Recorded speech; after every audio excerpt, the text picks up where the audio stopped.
ఆంధ్ర రాష్ట్ర అవతరణ. నిజాం ఉల్ ముల్క్ కాలంలో సమైక్యంగా ఉన్న ఆంధ్రదేశం నిజాం అలీ కాలంలో చీలిపోయింది. 1766లో ఉత్తర కోస్తా జిల్లాలు, 1801లో రాయలసీమ ప్రాంతము బ్రిటిష్ వారి వశం కాగా తెలంగాణ మాత్రం నవాబ్ ఆధిపత్యంలో ఉండిపోయింది. ఇంగ్లీష్ వారికి లభించిన ఆంధ్ర రాయలసీమ ప్రాంతాలను కలిపి 1801లో governor general Lord Wellesley Madras ప్రెసిడెన్సీని ఏర్పాటు చేశాడు. 1801 నుండి 1953 వరకు ఆంధ్రులు మద్రాస్ ప్రెసిడెన్సీలో తమిళులతో కలిసి సహజీవనం చేయాల్సి వచ్చింది. ఉద్యోగాలు, వనరులు, భాషా సంస్కృతులు అనే అంశాలపై విభేదాలు తలెత్తి చివరకు ప్రత్యేక ఆంధ్ర రాష్ట్రం ఉద్యమానికి దారితీసింది. 1903లో గుంటూరులో జరిగిన యువజన సాహితీ సమితి చర్చలలో మొట్టమొదటిసారిగా ప్రత్యేక ఆంధ్ర రాష్ట్ర ప్రస్తావన వచ్చింది. 1913లో మొట్టమొదటి ఆంధ్ర మహాసభ ప్రత్యేక ఆంధ్ర రాష్ట్రం కొరకు ఏర్పడ్డది. దీని మొదటి సమావేశం బాపట్లలో బయ్యన నరసింహశర్మ అధ్యక్షతన జరిగినది. వైస్రాయ్ కార్యనిర్వాహక వర్గానికి నియమించబడ్డ మొదటి ఆంధ్రుడు బిఎన్ శర్మ. 1916లో జరిగిన కాకినాడ సమావేశంలోనూ 1917లో జరిగిన నెల్లూరు సమావేశంలోనూ ప్రత్యేక ఆంధ్ర రాష్ట్ర తీర్మానం అంగీకరించబడ్డది. ఆంధ్ర మహాసభల కృషికి ఫలితంగా సైమన్ కమిషన్ మరియు జాతీయ కాంగ్రెస్లు భాషా ప్రాతిపదికన రాష్ట్రాలను ఏర్పరచడానికి ఆమోదించాయి. 1926 ఏప్రిల్ 26న ఆంధ్ర యూనివర్సిటీ విజయవాడలో స్థాపించబడ్డది. మొట్టమొదటి వైస్ ఛాన్సలర్గా కట్టమంచి రామలింగారెడ్డి నియమించబడ్డాడు. 1937 ఎన్నికల ద్వారా మద్రాసులో ఏర్పడ్డ కాంగ్రెస్ మంత్రివర్గంలో రాయలసీమ వారికి ప్రాతినిధ్యం లేకుండా పోవడం వల్ల రాయలసీమ నాయకులు ఆంధ్ర రాష్ట్ర ఉద్యమాన్ని వ్యతిరేకించారు. 1937 నవంబర్ 17వ తేదీన మద్రాసులో కాశీనాథుని నాగేశ్వరరావు నివాస గృహం శ్రీబాగులో ఆంధ్ర నాయకులకు మరియు రాయలసీమ నాయకులైన కల్లూరి సుబ్బారావు, కడప కోటిరెడ్డిలకు మధ్య శ్రీబాగ్ ఒప్పందం కుదిరింది. కల్లూరి సుబ్బారావును రాయలసీమ పితామహుడు అంటారు. 1938లో కొండా వెంకటప్పయ్య మద్రాస్ శాసనసభలో ఆంధ్ర రాష్ట్ర తీర్మానాన్ని ప్రవేశపెట్టారు. 1938 ఆంధ్ర మహాసభ మద్రాసులో నిర్వహించబడగా అధ్యక్షుడు రాధాకృష్ణన్ ఆంధ్ర రాష్ట్రానికి మద్రాసు రాజధానిగా ఉండాలని తీర్మానించాడు. 1939లో రెండవ ప్రపంచ యుద్ధం ప్రారంభం కావడం, కాంగ్రెస్ ప్రభుత్వాలు రాజీనామా చేయడం, అనంతరం చోటు చేసుకున్న క్విట్ ఇండియా ఉద్యమం నేపథ్యంలో ప్రత్యేక ఆంధ్ర ఉద్యమం ప్రాధాన్యతను కోల్పోయింది. భారతదేశానికి స్వాతంత్రం వచ్చిన నాటి నుండి తిరిగి ఉద్యమం ఊపందుకుంది. 1948లో కేంద్ర ప్రభుత్వం ఎస్కే ధర్ కమిషన్ను నియమించింది. డాక్టర్ ఎస్కే ధర్ అధ్యక్షుడిగా, డాక్టర్ పుణ్యలాల్ మరియు జగత్ నారాయణ లాల్లు ఇతర సభ్యులుగా ఈ కమిషన్ నియమించబడ్డది. భాషా ప్రయుక్త రాష్ట్రాలకు వ్యతిరేకంగా ఈ కమిషన్ తన నివేదికను సమర్పించింది. 1948 డిసెంబర్లో జేవీపీ కమిషన్ భాషా ప్రయుక్త రాష్ట్రాలను తిరస్కరించింది. జేవీపీ అనగా జవహర్, పటేల్ మరియు పట్టాభీలు. 1951 సెప్టెంబర్ 20వ తేదీన ప్రత్యేక ఆంధ్ర రాష్ట్రం కొరకు గొల్లపూడి సీతారామ శాస్త్రి గారు నిరాహార దీక్షకు పూనుకున్నాడు. 35వ రోజున ఆచార్య వినోబా భావే కోరిక మేరకు నిరాహార దీక్ష విరమించబడ్డది.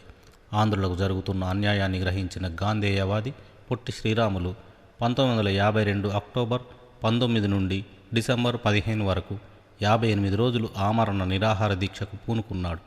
మద్రాసులో బుల్సు సాంబమూర్తి ఇంటిలో నిరాహార దీక్ష ప్రారంభించాడు. తన కఠోర దీక్షను కొనసాగించిన శ్రీరాములు 1952 డిసెంబర్ 15న ఆమరణ మరణం పొందాడు.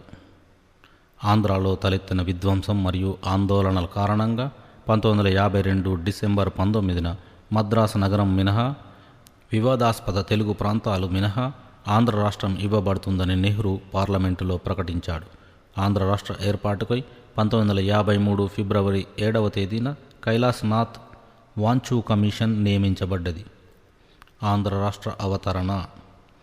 1953 ఆగస్టు 10వ తేదీన పార్లమెంటు ఆంధ్ర రాష్ట్ర నిర్మాణ బిల్లును ప్రవేశపెట్టింది. ఈ బిల్లు ప్రకారం 7 కోస్తా జిల్లాలు అనగా శ్రీకాకుళం, విశాఖ, తూర్పుగోదావరి, పశ్చిమ గోదావరి, కృష్ణా, గుంటూరు మరియు నెల్లూరులు మరియు 4 రాయలసీమ జిల్లాలు మొత్తం 11 జిల్లాలతో ఆంధ్ర రాష్ట్రం ఏర్పడ్డది. 1953 అక్టోబర్ 1వ తేదీన కర్నూలు రాజధానిగా, చందూలాల్ మాధవ త్రివేది గవర్నర్గా, ప్రకాశం పంతులు ముఖ్యమంత్రిగా, బెజవాడ గోపాల్ రెడ్డి ఉప ముఖ్యమంత్రిగా ఆంధ్ర రాష్ట్రం అవతరణ జరిగింది. నెహ్రూ స్వయంగా ఆంధ్ర రాష్ట్రాన్ని ప్రారంభించాడు. కోకా సుబ్బారావు హైకోర్టు ప్రధాన న్యాయమూర్తిగా 1954 జూలై 4వ తేదీన గుంటూరులో ఆంధ్ర రాష్ట్ర హైకోర్టు ఏర్పడ్డది. ఆంధ్రప్రదేశ్ అవతరణ. తెలుగు ప్రాంతాలన్నీ ఏకమై ఒక విశాలాంధ్ర ఏర్పడాలని మొట్టమొదటిసారిగా ఆంధ్రాలో కమ్యూనిస్టు పార్టీ వ్యవస్థాపక సభ్యుడైన పుచ్చలపల్లి సుందరయ్య గారు ఆకాంక్షించారు.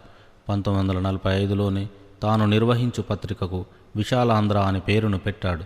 విశాలాంధ్రలో ప్రజారాజ్యం అనే గ్రంథాన్ని రచించాడు. ప్రథమ విశాలాంధ్ర మహాసభ 1949 నవంబర్ 26వ తేదీన అయ్యదేవర కాళేశ్వరరావు అధ్యక్షతన విజయవాడలో ఏర్పడ్డది. 1950 ఫిబ్రవరిలో విశాలాంధ్ర మహాసభ తన మొదటి సమావేశాన్ని వరంగల్లో నిర్వహించింది. ఈ సభకు టంగుటూరు ప్రకాశం, కోదాటి రాజలింగం, హయగ్రీవాచారి మరియు టిఎస్ మూర్తిలు హాజరైనారు. కోదాటి రాజలింగం విశాలాంధ్ర ఏర్పడవలనని తీర్మానించాడు. 1954లో రెండవ విశాలాంధ్ర మహాసభ శ్రీశ్రీ అధ్యక్షతన హైదరాబాదులో జరిగింది. దేవులపల్లి రామానుజరావు విశాలాంధ్ర ఏర్పడవలసిన ఆవశ్యకతపై కరపత్రాలు ముద్రించాడు. ఫజుల్ అలీ కమిషన్. ఆంధ్ర రాష్ట్ర అవతరణలో బలపడ్డ భాషా ప్రయుక్త రాష్ట్రాల ప్రాధాన్యతను గుర్తించి 1953 డిసెంబర్లో కేంద్ర ప్రభుత్వం ఫజుల్ అలీ కమిషన్ను నియమించింది. సయ్యద్ ఫజుల్ అలీ అధ్యక్షుడిగా, హెచ్ఎన్ కుంజ్రు, కెఎన్ ఫనిక్కర్లు సభ్యులుగా ఈ కమిషన్ ఏర్పడ్డది. దీనిని మొట్టమొదటి రాష్ట్రాల పునర్నిర్మాణ కమిషన్ ఎస్ఆర్సీగా ప్రస్తావించడం జరిగింది. 1954 జూలై మాసంలో ఫజుల్ అలీ కమిషన్ హైదరాబాదును దర్శించి అన్ని రాజకీయ పార్టీల అభిప్రాయాలను సేకరించింది. అన్ని పార్టీలు హైదరాబాద్ రాష్ట్రాన్ని భాషా ప్రయుక్త అంశంపై విభజించడానికి ఏకగ్రీవంగా అంగీకరించారు. కానీ కొండా వెంకటరంగారెడ్డి మరియు మర్రి చెన్నారెడ్డిలు ప్రత్యేక తెలంగాణ కావాలని పట్టుబట్టారు. 1955 సెప్టెంబర్ 30వ తేదీన కమిషన్ తన నివేదికను సమర్పిస్తూ తెలంగాణ వాసుల భయాలు, సందేహాలను విస్మరించలేమని, విశాలాంధ్ర సమంజసమైంది కాదని ప్రకటించింది. కానీ హైదరాబాద్ శాసనసభలో 2/3 వంతు సభ్యులు విశాలాంధ్రను కోరితే తెలంగాణ, ఆంధ్రాలతో కలిపి విశాలాంధ్ర ఏర్పడవచ్చని సూచించింది. తెలంగాణ శాసనసభలో 174 మంది సభ్యుల్లో 147 మంది విశాలాంధ్రకు అనుకూలంగాను, 29 మంది ప్రత్యేక తెలంగాణకు అనుకూలంగాను, 15 మంది తటస్థంగాను ఓటింగ్ చేశారు. హైదరాబాద్ ముఖ్యమంత్రి బూర్గుల రామకృష్ణారావు విశాలాంధ్ర ఏర్పాటులో కీలకమైన పాత్ర పోషించాడు. పెద్ద మనుషుల ఒప్పందం 1956 ఫిబ్రవరి 20. కాంగ్రెస్ అధిష్టానం సూచన మేరకు ఢిల్లీలోని హైదరాబాద్ అతిథి గృహంలో 1956 ఫిబ్రవరి 20వ తేదీన ఆంధ్ర తరఫున సీఎం బెజవాడ గోపాలరెడ్డి, నీలం సంజీవరెడ్డి, అల్లూరి సత్యనారాయణరాజు మరియు సర్దార్ గౌతు లచ్చన్న, తెలంగాణ నుండి బూర్గుల రామకృష్ణారావు, కొండా వెంకటరంగారెడ్డి, మర్రి చెన్నారెడ్డి మరియు జేవి రంగారావులు పాల్గొన్నారు. ఒప్పందంలో తెలంగాణ ప్రయోజనాలు కాపాడడానికి, రాష్ట్ర ఖర్చు ఆదాయ నిష్పత్తి ప్రాతిపదికన భరించడానికి, తెలంగాణలో ముల్కీ నిబంధనలు కొనసాగించడానికి, తెలంగాణ వారికి ముఖ్యమంత్రి లేదా ఉప ముఖ్యమంత్రి పదవులలో ఏదో ఒకటి ఇవ్వడానికి, తెలంగాణ వనరులు కేవలం తెలంగాణ అభివృద్ధికే వినియోగించడానికి ఒప్పందం కుదిరింది. ఆంధ్రప్రదేశ్ అవతరణ 1956 నవంబర్ 1వ తేదీన సమైక్య ఆంధ్రప్రదేశ్ అవతరించింది.